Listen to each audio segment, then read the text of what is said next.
নমস্কার বন্ধুরা, welcome to কল্পনার রান্নাঘর। আমার আজকের রেসিপি হলো কাঁচকলার কোপ্তা। তো বন্ধুরা, কাঁচকলা কোপ্তা বানানোর জন্য প্রথমে কাঁচকলা আর একটি আলু সেদ্ধ করে নেব। এদিকে বুট ডালগুলি 1 ঘন্টা ভিজিয়ে রেখেছি। এবার একটি মিক্সিং জারে বুট ডাল, 2 টুকরো আদা, 2টো কাঁচা লঙ্কা দিয়ে পেস্ট করে নেব। এবার কাঁচকলার ছাল চুলে একটি চামচের সাহায্যে পেস্ট করে নেব। এরপর সেদ্ধ করা আলুটি একটি গ্রেডারের সাহায্যে গ্রেট করে নেব।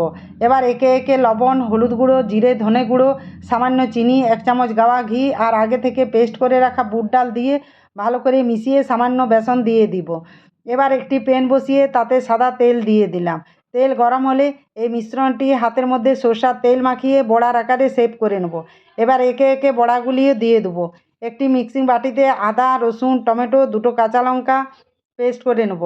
এদিকে বড়াগুলিও উল্টে পাল্টে ভেজে তুলে নেব।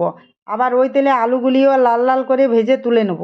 এবার ওই প্যানে পরিমাণ মতো তেল দিয়ে তাতে গোটা জিরে, গরম মশলা, শুকনো লঙ্কা, একটি তেজপাতা দিয়ে কুচানো পেঁয়াজ দিয়ে দেবো। পেঁয়াজ হালকা ভাজা হলে বেটে রাখা মশলা দিয়ে তার উপর জিরে গুঁড়ো, ধনে গুঁড়ো, হলুদ গুঁড়ো, লাল মির্চি আর স্বাদ মতো লবণ দিয়ে সামান্য জল দিয়ে মশলা কষিয়ে নেব। মশলা কষানো হয়ে গেলে আলুগুলিও দিয়ে নাড়াচাড়া করে ঢাকা দিয়ে কিছুক্ষণ রেখে দেবো। কিছুক্ষণ পর ঢাকা খুলে জল দিয়ে দেবো। ঝোল ফুটে উঠলে বড়াগুলি দিয়ে একটু ফুটিয়ে উপর থেকে কাসুরি মেথি ছড়িয়ে দেবো। তৈরি হয়ে গেল কাঁচকলার কোপ্তা।